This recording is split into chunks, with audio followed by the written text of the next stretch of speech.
I want to thank everyone for coming tonight. It's kind of bizarre that this is the Shloshim, and it's been already a month. It's been a very long month for all of us, the family, those of us who were on the hike, everyone who was a friend of Yair. I'm just going to introduce the speakers we have tonight. We're first going to hear from Yair's cousin Benji, who will say a few words. After Benji speaks, Miriam Brand, who will speak, who knew Yair for a long time. After Miriam speaks, there'll be Adina will talk a bit about some projects that are being started in Yair's memory, and then afterwards we'll do the Siyum. So, Benji.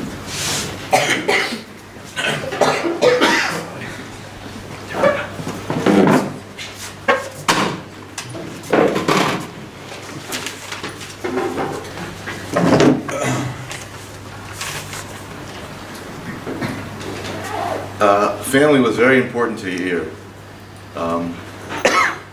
And while he struggled with familial relationships, as most of us do, he respected each and every one of his family members, and he held them to a very high standard, because he saw in them, in his brothers and sisters, and his parents, and I would hope my wife and I as well, the kind of life that he wanted, the kind of life and the kind of family that he wanted to have. He loved children. I mean, I know that he loved my kids and teaching them about stuff and making them laugh. He really had a great relationship with each and every one of my kids. And he was probably the only one besides my mother, who when they called, asked about their day and wanted to talk to them each individually and say, how's school, how's it going? I know that he even tutored my son in history. I mean, it's...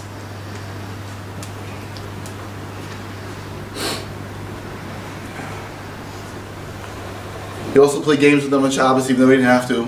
He was a busy guy, he could have slept all day when he came to my house, but he played with them, he shook the shkiyot out of them, and they loved it. Many conversations around their table were often heated, politics, religion, etc. But it didn't stop Yair and I from talking about, the times that really mattered when we were 10 in Livingston and playing with Star Wars, and in fact, my son is even now bugging me about the new Star Wars movie, and I used to tell him, don't worry, you're not going to miss a Star Wars movie. Yair would never allow it.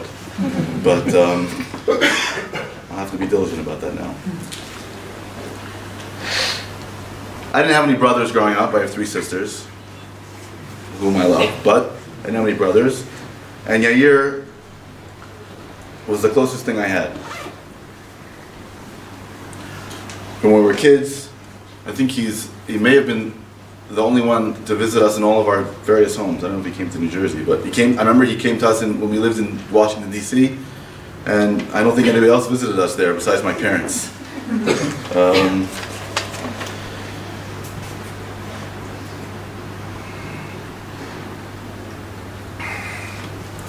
He always spent many Shabbatot and Chagim with us. He was supposed to come to us for the last days of Pesach. He always sat in the same seat at the table, and we had guests over actually on the Shabbat after Pesach. My 10-year-old daughter said to one of the guests, you can't sit there, that's at your seat. And he was supposed to be here, but he's not here, so don't sit there. That seat remained empty for the next few weeks.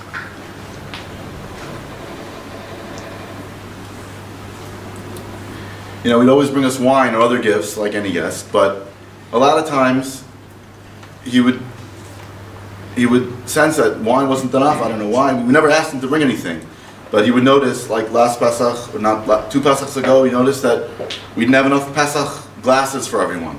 So last Pesach he brought us a new set of glasses. He remembered from year to year. It was just unbelievably thoughtful. My wife once mentioned to him that he was always hanging out in the kitchen and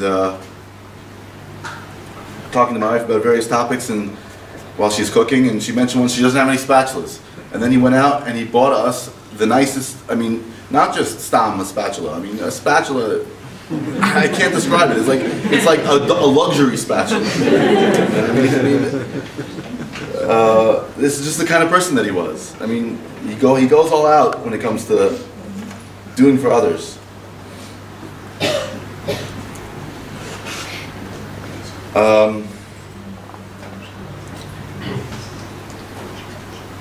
Though he laughed when we would say, thank you so much, we would go over the top with thank you. He said, no, it's nothing compared to what you give me. We didn't view what we give him as chesed. We viewed him and he's family. And for family, you do whatever you have to do. And we loved him and it was family and we did it. We didn't do it for the gifts, although they were very nice. He would always offer his valuable time to us. I remember when we moved into our house, I don't think he was working at the time, and he said, if you need any help, please just call. And I called, and he came, and he slept like a, he slept all day with me, helping us get it set up over there. Not even my closest friends did that. Whatever he had to offer, he would give, 100%.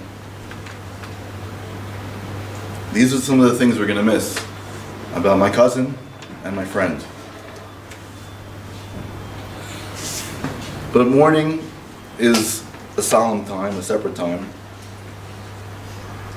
We confront the pain of separation and the loss and the relationship that became interrupted. It's a time during which we're forced to confront a reality that Hashem has decreed upon us in His ultimate wisdom. Whatever His reasons are, I don't know. But what is clear is that life will continue. But life for us will never be the same without Yair. I miss him very much. I'd like to thank everyone here tonight. I don't want to start naming names. I only really know two of them. Of all the people that have learned the Mishnaot and have started some tremendous programs and will continue to work into the future, my gratitude and the gratitude of Yair's family goes out to you. But it's a tremendous chus tonight. We're able to finish Shas Mishnaot for the neshama of Yair. It's been a minhag in Klal Yisrael for a very long time to do such a thing, and I'm very, very happy that it could come together. I know that Ellie helped me a lot, or actually put the whole thing together. I just did the suggestion, and I'm really very grateful.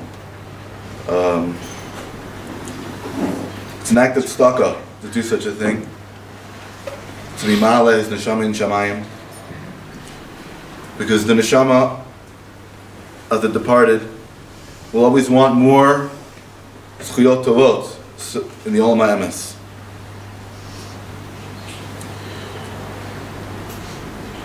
And we don't know the inestimable value of these things in Shemayim, but I can assure you it is great. Many of you may know this little word, but the word of the word Mishnah and Parnasa are identical. The Chida points out that the study of Mishnayos can have a powerful impact on a person's livelihood. Also, when we add one, which is a common thing to do in Gematria to the word Mishnah, the result is the same as Zivug Hagun Bekarov.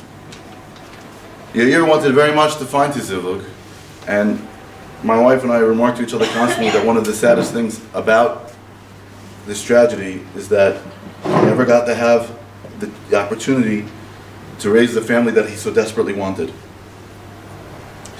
And while it's known that Katamon is full of singles, he never had the ability to connect with that one special person. We often have a hard time seeing what is directly in front of us as good options. We make excuses. It doesn't seem right, we don't want to, and we often waste a lot of time.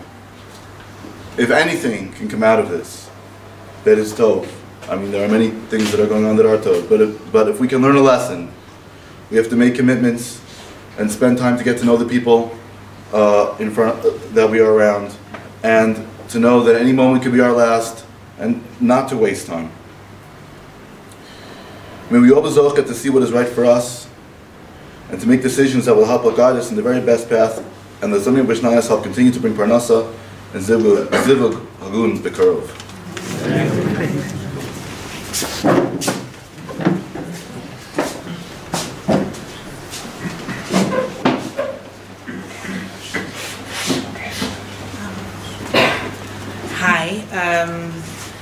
I was asked to just talk for a few minutes about Yair, and I'm one of several of his friends, and I'm sure I'm going to miss lots of stuff. I just wanted to say some things about him. You already heard, and you already know what a giving person he was. And I saw him Sunday night at Nachal Og, and he walked me home just in order to write down the details of an impromptu tea you'll have the next day. He was someone who, there were some contradictions about him. He was always asking, so do you think this is right? Do you think, but he always had a plan. He's like, this is what I'm going to do. This is why I'm going to do it. This is why this is the best thing to do. He was always giving me advice when I was working on my dissertation. He was giving me advice on what I should do. But because he was a very open person, a very giving person, giving of his time and giving of his advice, and at the same time, he was very much a fighter. Things didn't come easily to him, but he never but you wouldn't know it because he never gave up. He did a master's. He had a major published article. He was going for a PhD, and he said, "Oh, I have a learning disability." And I never would have thought. My assumption would be someone who has been this successful in academic life without help, without protexia. Anyone who's in academia knows how important protexia is, and someone who, without protexia, was kind of just going ahead because this is what he wanted to do, without letting it get him down ever. Pretty much, he could be cynical, but he also had a certain naivete about him that I think let him continue to go after what he wanted. And I think part of it also was that he had really strong values, and this was something that was just a basic part of him. It wasn't something that he would get into fights with people about or anything like that. It was just that there were certain basic values that were a basic part of Yair that this is just what he believed in.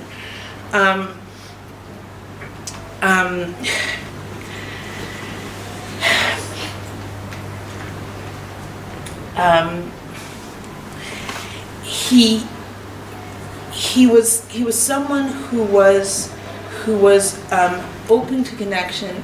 He was someone who, on the one hand, was confident in certain ways, and the other ways was always kind of checking what the story was, I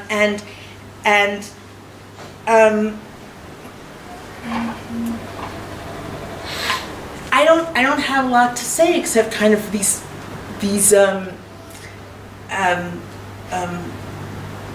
except for feelings. He was someone who, he was an interesting person. People felt good around him. He was a nice person to be around. And part of what's so tragic was that he was on the cusp of things. And so many of us know what it means to be there, right? He was about to get his PhD. He was, about to, one assumes, have a family. And to have him taken so suddenly and so tragically, someone who added things to the world. I mean, I was a friend, but people who came into contact with him had their days brightened or their lives brightened in some small way. I don't have a lesson to be learned, and I don't have a Dvar Torah. I think that the world is a little less bright without him in it, and I think it sucks that he's gone. And I think we all just feel that.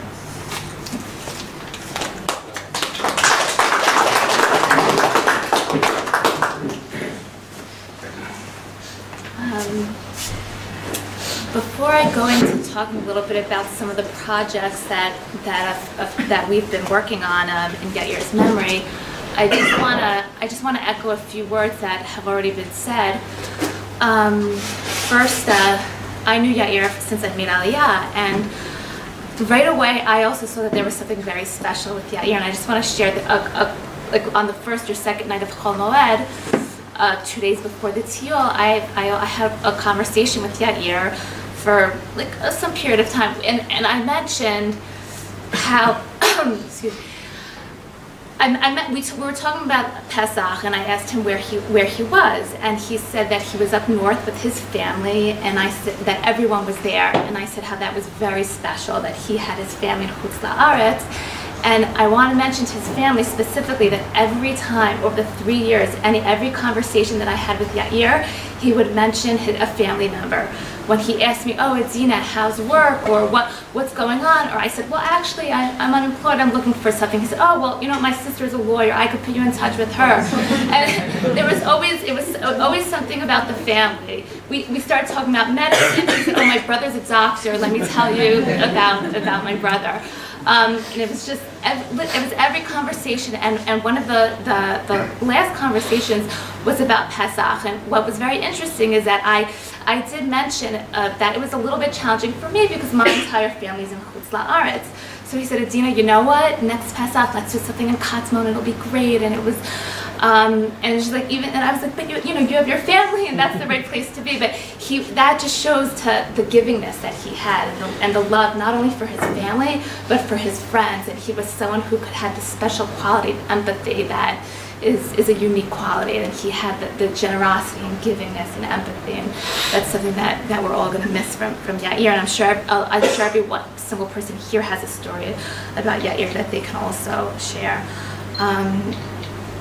And I want to move on a little bit to some of the projects that we've started in his memory, and one of the projects is the Nicanor initiative.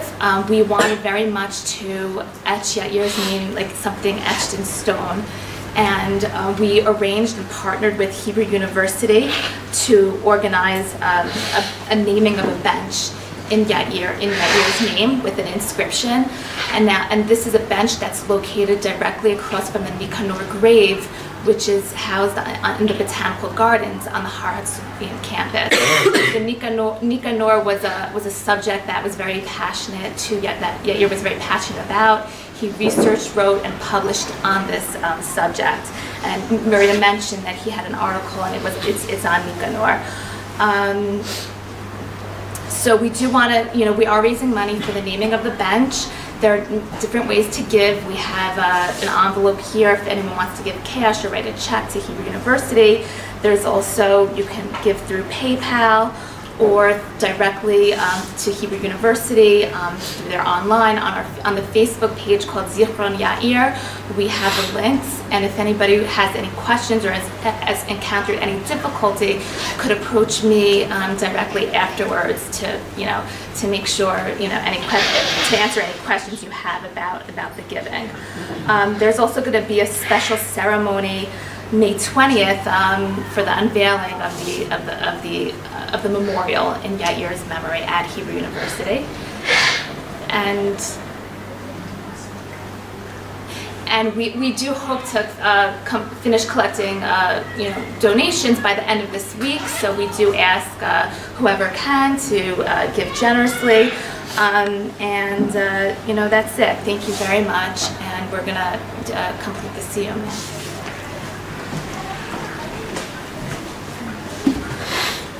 When we were planning the Siyum, we're trying to get everyone to wear the custom that, when someone is niftar, you learn Mishnaot in their memory. And we were planning, we put up a sign-up sheet, and we were expecting 1 or 2 sidarim.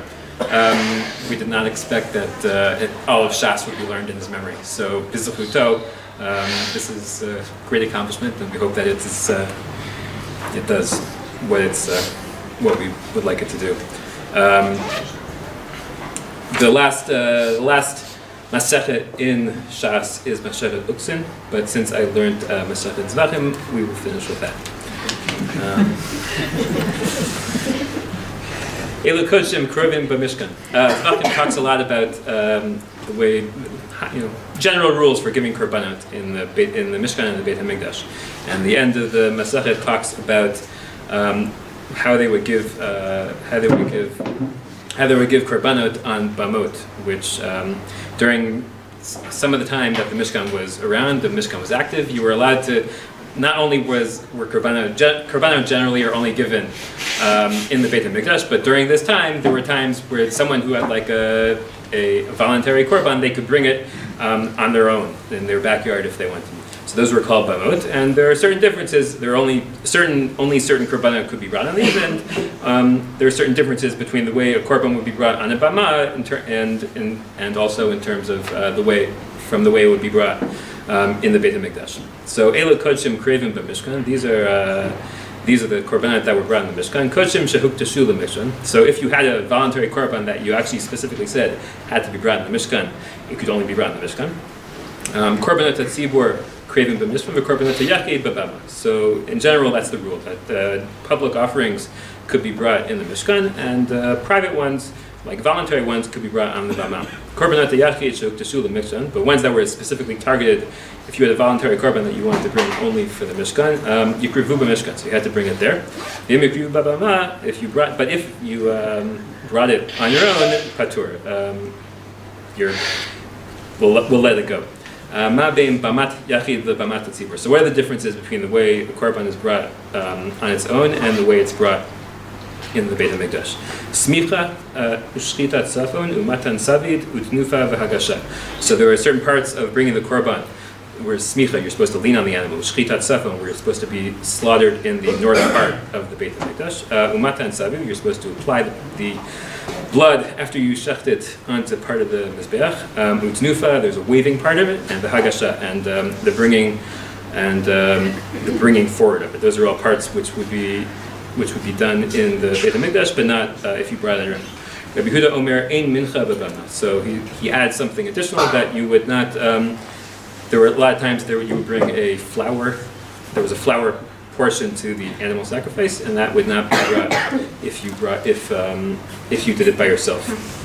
Other things that would not be done if you did it yourself. That it had to be brought by a kohen, and the kohenim had to wear their clothes, uklei sharet, and there were specific vessels that were used in collecting the blood and in doing shchita. V'reach nichoach. In terms of the part of the offering, it has to be a reach umechitza bedamim, and that is it has to go above. It's a part of the applying of the blood onto the mizbeach. V'richut yadayim v'raglayim, and you had to rinse your hands and your feet. So those are all things that would be done in the Beit HaMikdash, but not by themselves. Aval hazman v'anotav v'tamei shavin zebazeh. But if you let it go too long, or if you eat it, if you didn't bring it in the right time, or if you let it go too far, there's the time. If you ate the korban after the time limit, those are things that you still had to worry about, and the hatame, and if you were tamei, so those things were equal. Hadran alach mesachet. Hadran alach shita sidrei Mishna v'hadra chalan v'data chalan shita sidrei Mishna v'data chalan lo nitnashei minach shita sidrei Mishna v'lo nitnashei minan lo ba'alma hadein v'lo ba'alma de'ata yira tzomos v'necha Adonai Eloheinu v'lehevatenu shetehei toracha emunatenu ba'olam hazeh tehei imanu l'olam haba Chanina bar Parta, Rami bar Papa, Nachman bar Pata, Achai bar Papa, Abba bar Papa, Rafram bar Papa, Rachish bar Papa, Surchav bar Papa, Ada bar Papa, Dara bar Papa. Harav na Adonai Eloheinu et devrei Toratcha befinu ubefi biyot amcha Beit Yisrael v'niyah kulanu v'tzatzeinu v'tzatzeeya amcha Beit Yisrael kulanu dei shemecha v'lendei Toratecha lishma me'oivai techakmeni mitzvotecha ki olam hi le'yivi tamim b'chukecha leman lo yivos. Lam lo eshkach b'kudecha kivam chi tani. Baruch ata Adonai lamdeni chukecha. Amen, amen, amen. Sela v'ed. Modim anachnu lach מודים אנחנו לפניך אדוני אלוהינו ואלוהינו ששמת חלקנו מיושבי בית המקדש ולא שמת חלקנו מיושבי קרנות שאנו משכימים והם משכימים אנו משכימים לדברי תורה והם משכימים לדברי בתלים אנו עמלים והן עמלים אנו עמלים מקבלים שכר והם עמלים ואינם מקבלים שכר אנו רצים והם רצים אנו רצים לחיי עולם הבא והם רצים לבאר שחת שנאמר ואתה אלוהים תורידם לבאר שחת אנשי דמים מרמה לא יחצו ימיהם ואני אפתח בך ירצום לפניך אדוני אלוהינו כשם שעזרתנו לסיים שישה סדרי משנה כן תעזרנו להתחיל למסכתות ספרים אחרים ולסיימם ללמוד וללמד ולשמור ולעשות ולקיים בכל דברי תלמוד תורתך ואהבה וזכו כל התנאים והאמוראים ותלמידי חכמים יעמוד לנו ולזרענו שלא תמוש התורה מפינו ומפי זרענו וזרע זרענו עד עולם ותקיים בנו בהתהלך תנחך אותך בשכבך תשמור עליך והקיצותה היא תשיחך כי בי ירבו ימיך ויוסיפו לך שנות חיים אורך ומינה ושמאלה עושר וכבוד אדוני עוז לאמור ייתן אדוני יברך וכבוד השלום Without me, there's no ועשית להתחדתה ולהחייתה נתיה ולהסקה יתון לחיי עמה ולמבנה קרתא ירושלים ולספלה היכלה בגאווה ולמעקר פלחנה נוקרה מנערה ולעטבה פלחנה שמיה לאתרג וימליך קודשה בריחו ומלכותי ויקרא יצמח פרקני וקרב משיחי חייכונו ונכונו וחי לכל בית ישראל בחלה בזמן קריב אמרו אמן שמי רבה מבורך לעולם ומעם היה יברך וישבח ויבער ויתרומם וינשא ויתהדר ויתעלה ויתעלה שמי דקדושה בריחו ולעם מכל ברכתה ושירתה תשבתה ונחמתה דמרם בימיו אמרו אמן ישראל ועל רבנם ועל תלמידיהם ועל כל תלמידיהם ועל כל מהנדסים ברייתא דברי הדין בדין בכל אתר ואתר יהי אלוהים לכם שלום רבה חינוך וחסד ורחמים וחיים אריכין וזון רביחי ופרקדם מקדם אלוהים תבשמיה ויערה ואמרו אמן יהי שלום רבה מן שמיה וחיים טובים עלינו ועל כל ישראל ואמרו אמן ועשה שלום ברמה ויעשה שלום עלינו ועל כל ישראל ואמרו אמן. Thank you all for coming. I just want to take a moment to say that things don't happen by themselves. And about a week after the Levaya, a group of people got together and really over the past 3 or 4 weeks have put in some incredible amounts of energy and hours. So I want to thank Gila Fine and Adina Gluckman and Jonathan Katchen and Nir Baums for really putting together and Karen, sorry. And Eddie Punch. For putting in a whole bunch of hours to really make everything happen, including Nicanor, which was a lot of logistical work. Over the next couple of weeks, there's going to be a lot of more programs coming up in memory of Yair, so I encourage you all to partake and to follow Zichron Yair on Facebook, as Adina mentioned, for more information. And if anybody has any ideas of what they would like to do to commemorate Yair, so please be in touch with one of us in the group, and we'll see what we can do about including it to get as many people possible as a unified group going. Thank you for coming, and Siyum. Anybody wants to donate to Books of Mishna?